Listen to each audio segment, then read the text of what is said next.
Hello, मेरा नाम उज्ज्वल है। आप देख रहे हैं मैकेनिकल सारथी। तो आज हम स्टार्ट करने वाले हैं बायोलॉजी का अगला टॉपिक अपना। आज हम स्टार्ट करेंगे नर्वस सिस्टम। तो चलिए देखते हैं इसमें हमको क्या क्या पढ़ना है। देखिए, नर्वस सिस्टम होता क्या है। देखिए, नर्वस सिस्टम क्या होता है, the group of nerve cell, the group of nerve cell and fibres, ठीक है। ग्रुप ऑफ नर्व सेल और फाइबर्स के ग्रुप को हम कहते हैं नर्वस सिस्टम, ठीक है। तो देखिए, नर्वस सिस्टम जो होता है हमारे बॉडी में वो तीन तरह से मिलकर बनता है, ठीक है। There are 3 types of nervous system. हमारी बॉडी में 3 तरह से नर्वस सिस्टम होता है। देखिए, सबसे पहला जो टाइप होता है, फर्स्ट, ये होता है CNS। इसका फुल फॉर्म क्या होता है, ये होता है सेंट्रल नर्वस सिस्टम। क्या होता है, central nervous system, central nervous system. देखिए, ये जो नर्वस सिस्टम होता है, it is the most important part of nervous system. ये नर्वस सिस्टम का सबसे मेन पार्ट होता है। क्या, सेंट्रल नर्वस सिस्टम। अब इस सेंट्रल नर्वस सिस्टम में 2 चीज़ें आपको पढ़नी है। पहला ब्रेन, दूसरा स्पाइनल कॉर्ड। स्पाइनल कॉर्ड, देखिए, स्पाइनल कॉर्ड को हम क्या बोलते हैं generally, second brain of human body. हमारा सेकेंड ब्रेन होता है स्पाइनल कॉर्ड, हमारा सेकेंड ब्रेन होता है स्पाइनल कॉर्ड। ये हो गया। अब सेकेंड जो होता है, सेकेंड टाइप, वो होता है PNS। इसका फुल फॉर्म क्या होता है, peripheral nervous system. Peripheral nervous system क्या होता है ये। देखिए, इसमें हम नर्व्स के बारे में पढ़ते हैं, नर्व्स के बारे में, ठीक है। तो नर्व्स क्या होती है, देखिए, टोटल जो नर्व्स होती हैं हमारे बॉडी में, इसमें हम नर्व्स के बारे में पढ़ा जाता है। वो देखिए, 12 पेयर होता है हमारे में ऑफ ब्रेन नर्व्स,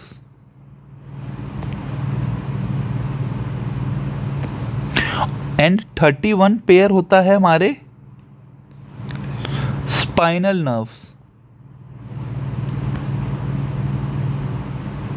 12 पेयर होते हैं ब्रेन नर्व्स के, 31 पेयर होते हैं स्पाइनल नर्व्स के। सो जो टोटल नंबर ऑफ नर्व्स अगर आपसे पूछे तो 43 पेयर और 86 इन नंबर। पेयर में आपसे पूछे तो 43 होती है, 12 प्लस 31। ये आपको स्टडी करना है किसमें, पेरीफेरल नर्वस सिस्टम पे। थर्ड तरह का एक और है नर्वस सिस्टम, ये होता है ANS। इसका फुल फॉर्म क्या होता है, ऑटोमेटिक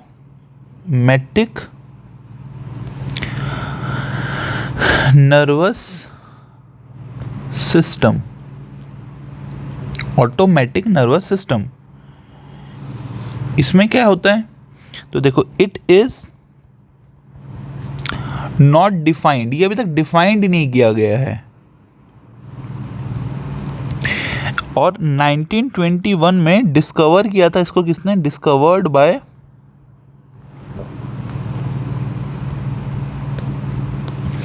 इसको डिस्कवर्ड किया था लैंगेले। इन्होंने इसको डिस्कवर किया था, ठीक है, क्लियर है। तो चलिए अब हम स्टार्ट करते हैं सेंट्रल नर्वस सिस्टम की। हेडिंग डाल लीजिए, सेंट्रल नर्वस सिस्टम। ठीक है, इसमें सबसे पहला जो हमको पढ़ना है, सेंट्रल नर्वस सिस्टम में हमको ब्रेन के बारे में पढ़ना है। ठीक है, ये बहुत इंपॉर्टेंट टॉपिक है, हमको ब्रेन के बारे में पढ़ना है। सबसे पहले स्टडी ऑफ ब्रेन आपको पता होना चाहिए। ब्रेन के, मस्तिष्क या दिमाग की जो स्टडी है, स्टडी ऑफ ब्रेन, इसका क्या टर्म दिया गया है? Neurology. Neurology, study of brain को हम न्यूरोलॉजी कहते हैं। क्यों? जो न्यूरॉन होता है, neuron is the basic unit of brain बोल लीजिए, या कई बार नर्वस सिस्टम की भी बेसिक यूनिट न्यूरॉन होती है। नर्वस सिस्टम सबसे छोटी इकाई क्या होती है? सेल। सबसे छोटी सेल जो होती है नर्वस सिस्टम की, वो न्यूरॉन होती है। देखिए, वेट ऑफ ब्रेन कितना होता है जनरली? वेट ऑफ ब्रेन ये लगभग होता है 1350 और 1400 ग्राम के आसपास होता है दिमाग का वजन। अगर मैं ऑर्गन बोलूँ तो स्किन सबसे भारी होती है, एक्सटीरियर होती है, और इंटरनल बोलूँ तो लीवर के बाद ब्रेन होता है। ये इस तरह से वेट के हिसाब से अगर मैं डिवाइड करूँ तो कुछ इस तरह होगा वो।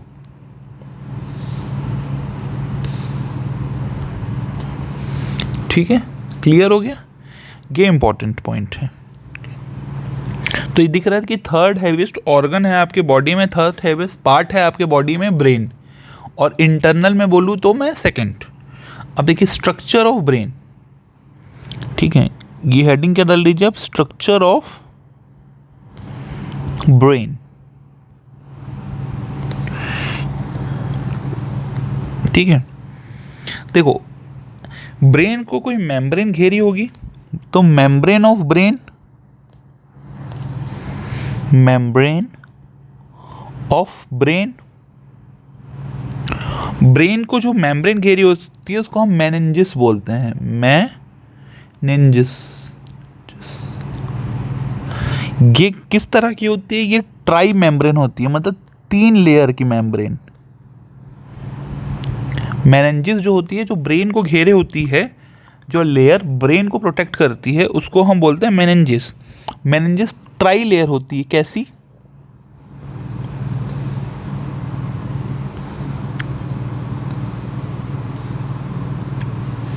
देखिए, ये आउटर लेयर है, ये मिडिल लेयर है, और ये इनर लेयर है अंदर की। तो इसको हम बोलते हैं ड्यूरामेटर,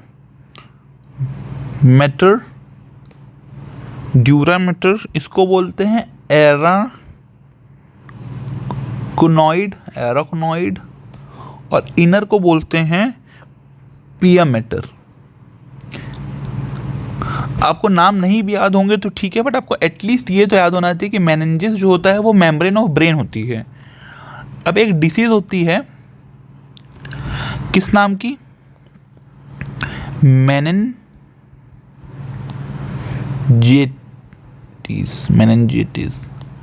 ये जो डिसीज है ये क्या है?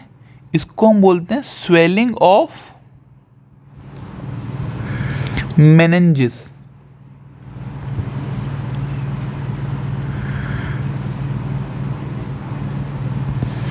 स्वेलिंग को हम कई बार बायोलॉजी या उसके लैंग्वेज में इन्फ्लेमेशन बोलते हैं।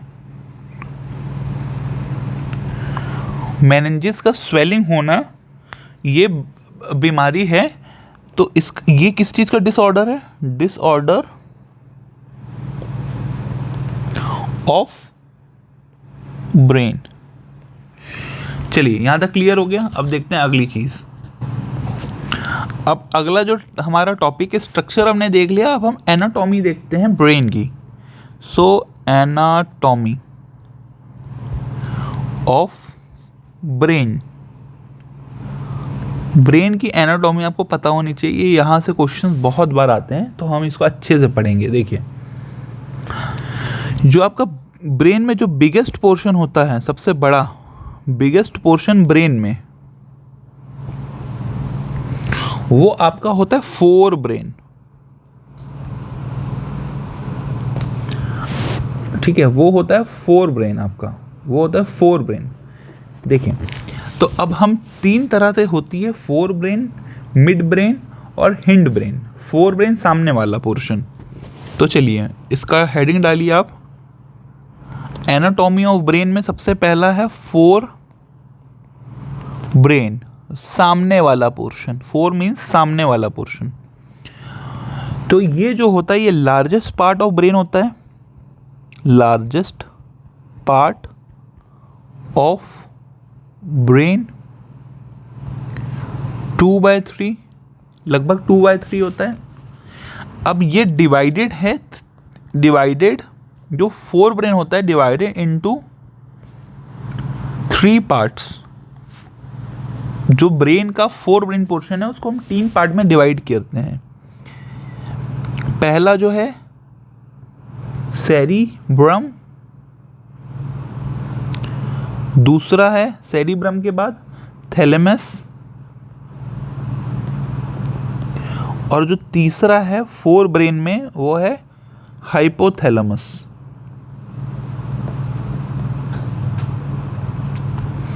ठीक है, अब हम सेरिब्रम को देखते हैं। सेरिब्रम, अब हेडिंग डाल लीजिए। पहला जो है सेरिब्रम, तो सेरिब्रम, तो जो सेरिब्रम होता है, सेरिब्रम, ये largest part of fore brain, brain. और ह्यूमन ब्रेन का भी अगर आप पार्ट बोलेंगे ना, तो ह्यूमन ब्रेन का भी यही सबसे बड़ा पार्ट होता है, फोर ब्रेन का सेरिब्रम। ह्यूमन ब्रेन का भी सबसे बड़ा पार्ट है ये। इसका जो मेन फंक्शन होता है, इसको memory bank of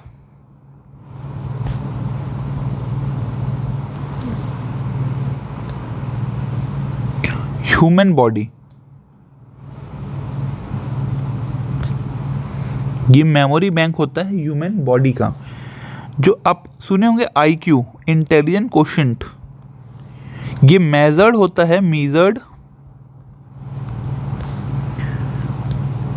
unit of, जो सेरिब्रम से ही हम आईक्यू लेवल नापते हैं किसी का। सेरिब्रम के हिसाब से पर्सन का आईक्यू लेवल होता है। तो देखिए, याद रखिए, इसका ट्रिक मैं आपको एक यहाँ छोटी सी लिख देता हूँ कि देखिए इसका जो, क्योंकि आगे इस नाम के दो और आएंगे तब कंफ्यूज हो जाएंगे। तो इसका जो साउंड है वो भ्रम जैसा है, भ्रम।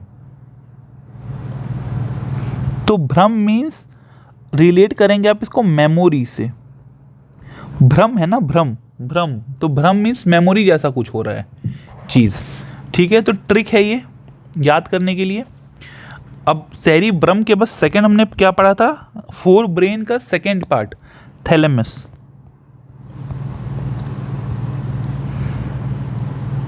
अब थैलेमस की खासियत क्या है, ये सेकंड लार्जेस्ट पार्ट है ऑफ फोर ब्रेन। अब थैलेमस की खासियत क्या है वो देख लेते हैं हम। देखिए, जितना भी आपको जो इंटरनल सेंस होता है, इंटरनल सेंस, इंटरनल सेंस होता है, इंटरनल सेंस में क्या क्या आता है देखिए, हंगर, फियर, एंगर, गुस्सा, लव, हेट, एटसेट्रा। जो भी आप फीलिंग जैसी चीज देख रहे हो, जो इंटरनल फीलिंग है, सॉरी, ये मैंने गलती, यहाँ पे मैंने गलत लिखा दिया, जस्ट अ सेकेंड। हाँ, थैलेमस से आपको होती है external feeling, sorry, external senses. External senses में आपको क्या लगता है? बाहर से हॉटनेस, गर्मी लगती है आपको, कोल्डनेस, जो भी आपको वेदर की फीलिंग आती है चेंज की, वो सब थैलेमस के कारण आता है, थैलेमस के कारण। अब जो थर्ड है hypothalamus,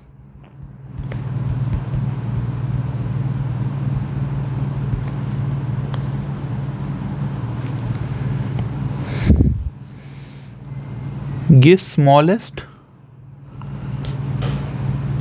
part of brain,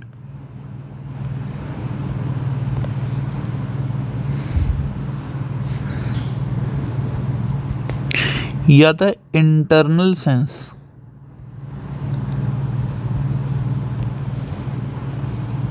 internal sense क्या होता है? आपका एंगर, जो अंदर आपको फीलिंग आ रही है, फियर, हंगर, भूख लगना,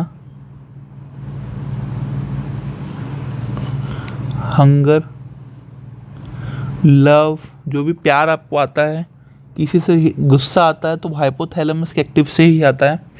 इस तरह से देखिए, एक इम्पॉर्टेंट बात आपको समझनी है, इफ हाइपोथैलेमस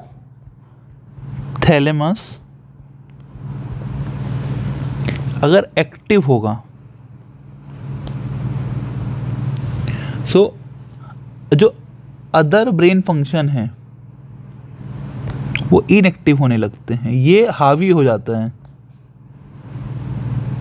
ठीक है, इसलिए आप देखेंगे जब आपको गुस्सा आता है तो जो सोचने समझने की शक्ति है वो आपकी ख़त्म हो जाती है, क्योंकि जब एंगर ट्रिगर होता है तो वो हाइपोथैलेमस को एक्टिव करता है, एक्टिव होने के कारण हो रहा है वो।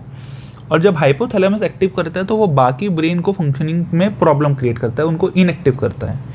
इसलिए बोलते हैं कि जब गुस्सा, ज़्यादा प्यार, ज़्यादा नफरत, ज़्यादा भूख, ये चीज़ आपके लिए अच्छी नहीं है, क्योंकि ब्रेन का जो बाकी फंक्शन है वो इससे इफेक्ट हो जाएगा। तो देखिए होता क्या है, देखो जो हाइपोथैलेमस है वो ओवर एक्टिव किसके कारण होता है? जो कि बिल्कुल अच्छा नहीं है आपके शरीर के लिए। तो वो ओवर एक्टिव किसके कारण होता है? तो वो याद रखिए होता है सल्फर के कारण। सल्फर आप जितना इनटेक करेंगे ना उतना ये चीज़ आपके बॉडी में एक्टिव ज़्यादा होगी। अच्छा चलिए मैं आपको कुछ इंटरेस्टिंग बात बताता हूँ कि देखिए सल्फर जो होता है ना वो जनरली अनियन, जो लहसुन होता है इसमें होता है। हाँ देखिए, तो जो अनियन की सल्फर होता है इन सब में, सो आप करिए, इसलिए दैट्स वाई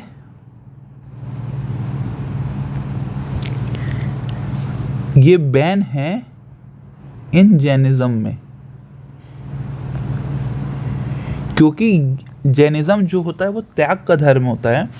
तो उसके कारण अगर आप सल्फर इंटेक ज़्यादा करेंगे तो आप में जो फीलिंग्स हैं, इंटरनल फीलिंग्स वो बढ़ जाएगी, तो आप कॉन्सनट्रेट नहीं कर पाएंगे।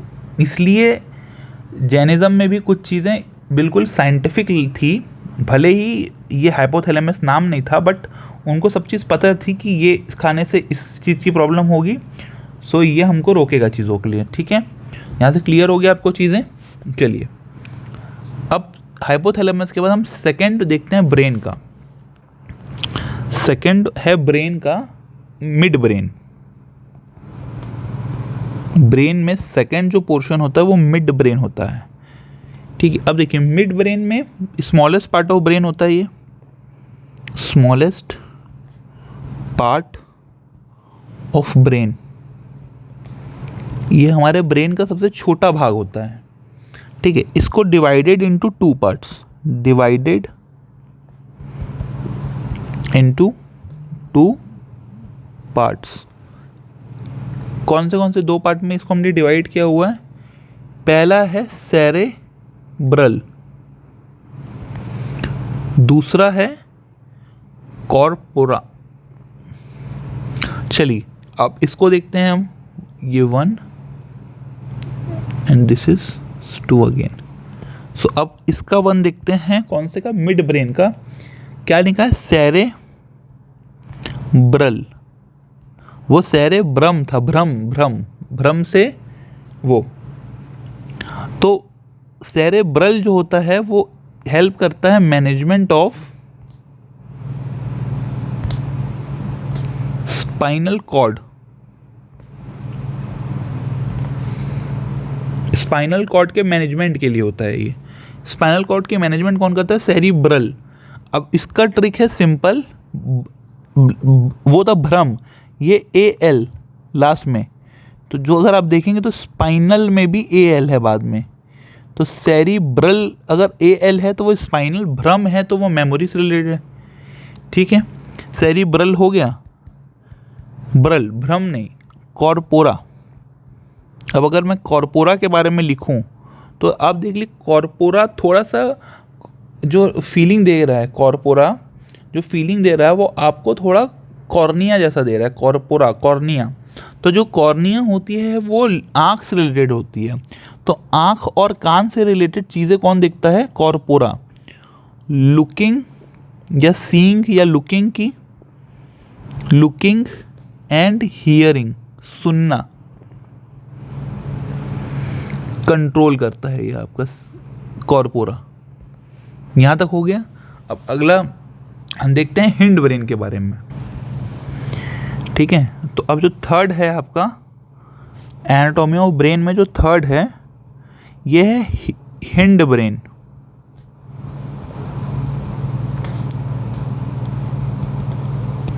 तो हिंड ब्रेन में दो आता है, एक होता है सेरिबैलम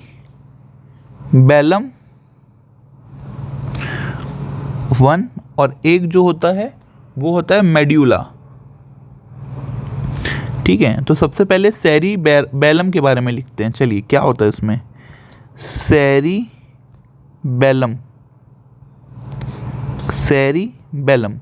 देखिए, सेरिबैलम में क्या होता है, ये इसको हम also known as mini brain भी कहते हैं।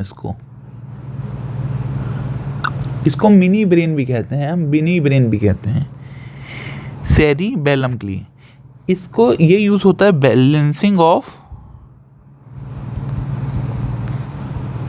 बॉडी। जो आपकी बॉडी, आप कभी सोचे हैं कि आप नॉर्मली खड़े हैं तो आप गिर क्यों नहीं रहे हैं? क्या चीज़ आपको खड़ा रख रही है आपकी शरीर को स्ट्रेट? आप गिर क्यों नहीं जा रहे हैं? तो जो आपकी बॉडी का बैलेंस है ना, वो सेरिबैलम मेंटेन करके रखता है कि आप गिरे नहीं। आप एक जगह खड़े हैं तो आप खड़े रहे हैं, आप गिर नहीं रहे हैं। ठीक है, तो अगर आप अल्कोहल पीते हैं, जो कि आपको बिल्कुल नहीं पीना चाहिए, अल्कोहल अगर आप ड्रिंक करते हैं, जनरली अल्कोहल क्या होता है? C2H5OH। खैर ये हम केमिस्ट्री में पढ़ेंगे।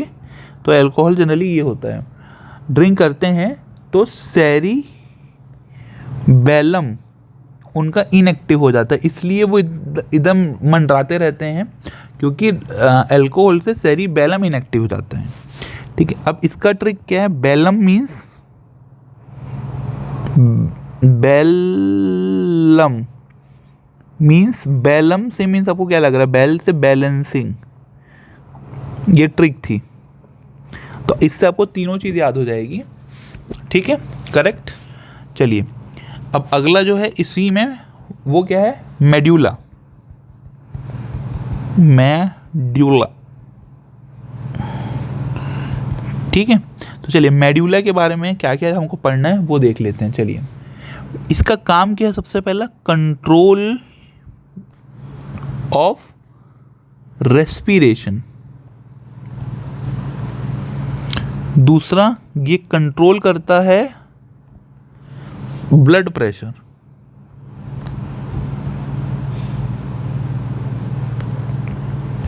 थर्ड, ये कंट्रोल करता है digestion.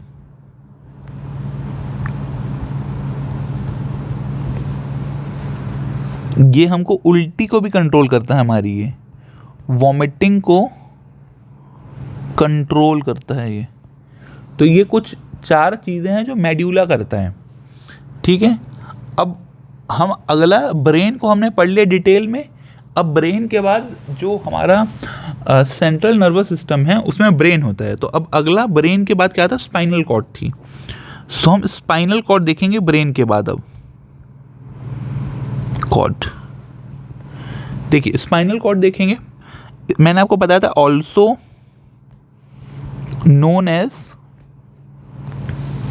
Second brain. Spinal cord को हम सेकेंड ब्रेन भी कहते हैं। तो देखिए, स्पाइनल कॉर्ड की जो सेफ्टी होती है, सेफ्टी ऑफ स्पाइनल कॉर्ड, इसका कौन ध्यान रखता है? इसका ध्यान रखता है आपकी बैकबोन। स्पाइनल कॉर्ड का ध्यान रखता है आपकी रीढ़ की हड्डी। स्पाइनल कॉर्ड उसकी नीचे से छुप के जाती है। अगर स्पाइनल कॉर्ड में दिक्कत हुआ तो आपको पैरालिसिस भी हो जा सकता है। ठीक है, अब इसमें 31 पेयर होते हैं टोटल नर्व्स जो होती है। 31 पेयर मैंने लास्ट में लिखा दिए। स्पाइनल कॉर्ड में कितनी पेयर ऑफ नर्व होती है? 31 पेयर ऑफ नर्व्स होती है। ठीक है, किसमें? स्पाइनल कॉर्ड में। ठीक है, ये स्पाइनल कॉर्ड में इतना ही था आपका पढ़ना। अब जो अगला है वो है, अगला टाइप का नर्वस सिस्टम है पेरीफेरल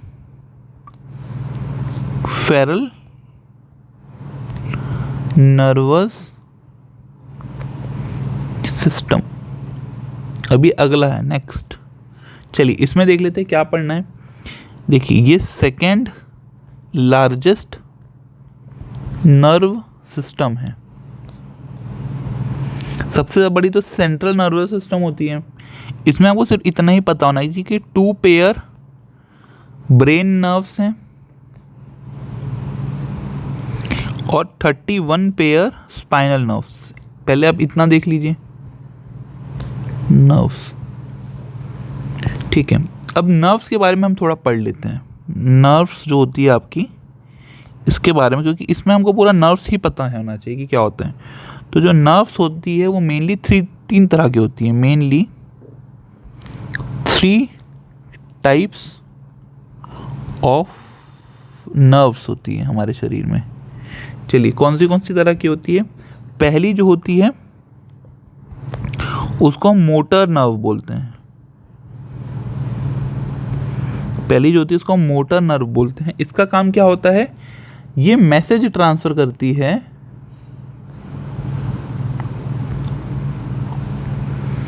कहां से कहां तक? बॉडी से ब्रेन में। बॉडी से ब्रेन में, सॉरी, मोटर जो नर्व होती है वो ब्रेन टू बॉडी ट्रांसफर करती है, ब्रेन से बॉडी। तो लगभग ये 12 पेयर होंगे जो ब्रेन से जाती है, मोटर नर्व कहते हैं उसको, जो ब्रेन से बॉडी में हमको भेजती है, मोटर नर्व। एक होती है सेंस नर्व। अब मुझे बताइए, आपका सेंस क्या करेगा? बॉडी करेगा ना। तो सेंस नर्व मैसेज भेजती है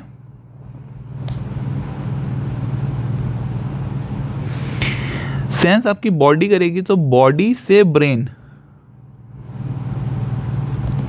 ये सेंस नर्व करती है। तो ये स्पाइनल फ्रॉम स्पाइनल कॉर्ड होती है ये चीज, स्पाइनल कॉर्ड। यहाँ पे एक अच्छी चीज बनाने लो मैं, स्पाइनल कॉर्ड से। तो आपने एनेस्थेसिया सुना है? स्पाइनल में दिया जाता है वो। इसीलिए जो एनेस्थीसिया होता है, जो आपके नर्वस सिस्टम, आई मीन जो बॉडी में आपको एनेस्थीसिया देने का तो आपको पेन नहीं फील होता, वो कहाँ दिया जाता है? स्पाइनल कॉर्ड में जब दिया जाता है ऑपरेशन के टाइम पे, तो आप होश में रहते हैं, बट आपका जो नीचे का बॉडी, जो मुंडी की नीचे का जो पोर्शन है ना, गले के नीचे का, जो 31 पेयर्स हैं वो सब इनएक्टिव हो जाते हैं। इसलिए आपको नीचे का कुछ सेंस नहीं होता, क्योंकि जो सेंस नर्व सिस्टम है वो स्टॉप हो जाती है। एनेस्थीसिया से सेंस नर्व सिस्टम स्टॉप हो जाती है, आपका ब्रेन की नर्व सिस्टम काम करती है, आप होश में भी रहेंगे। जो गले के नीचे से पोर्शन है वो आप वो वहाँ सेंस नहीं होता, वहाँ झुनझुनी मचने लगती है, क्योंकि आपका जो नर्व सिस्टम है वो उसको रोक देता है।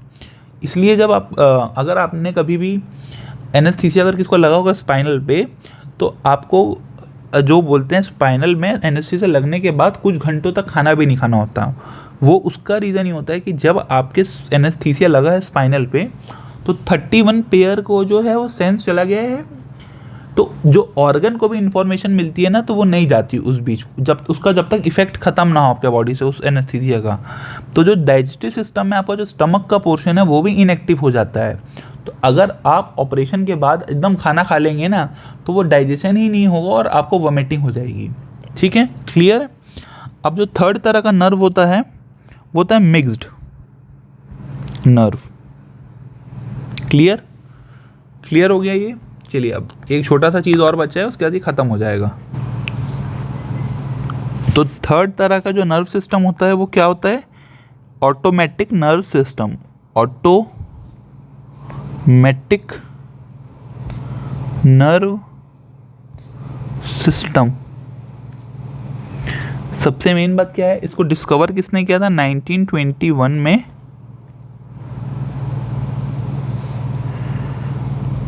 इसको डिस्कवर किसने किया था? 1921 में इसको डिस्कवर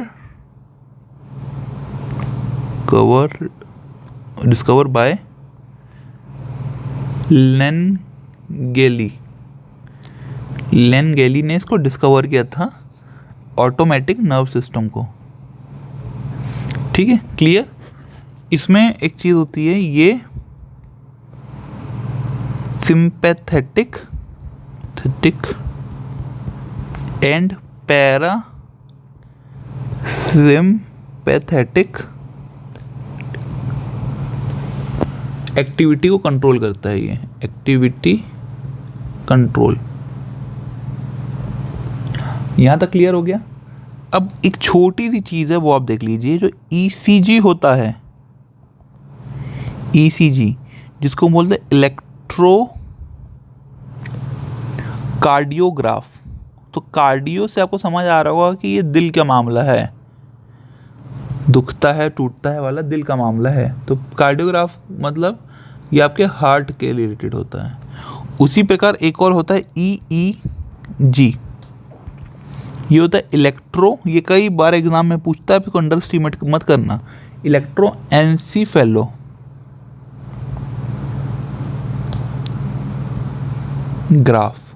तो ये ईईजी होता है, ये आपके ब्रेन मैपिंग होता है, ये ब्रेन के लिए ग्राफ बनता है। ठीक है, तो यहाँ तक क्लियर हो गया। ओके, सो ये हो गया आपका पूरा टॉपिक जो है, ये आपका नर्वस सिस्टम में आपको इतना ही पढ़ना है। ठीक है, इतना अगर आप पढ़ लिए तो नर्वस सिस्टम से लगभग आपसे चीज़ें बन जाएगी। और फिर इसके बाद जो अगला टॉपिक हम सिलेक्ट करने वाले हैं वो बहुत फेमस टॉपिक है, डिसीजेस को हम डिटेल में पढ़ने वाले हैं, जो पेरेंट्स के थ्रू भी होती है और जो अलग अलग चीज़ों से रिलेटेड डिसीज़ होती है, बैक्टीरिया वगैरह, वो सब हम पूरा कंप्लीट करेंगे ही। सो मिलते हैं फिर नेक्स्ट वीडियो पे, तब तक आप लोग अच्छे से पढ़ते रहिए। Okay, all the best for your future exam.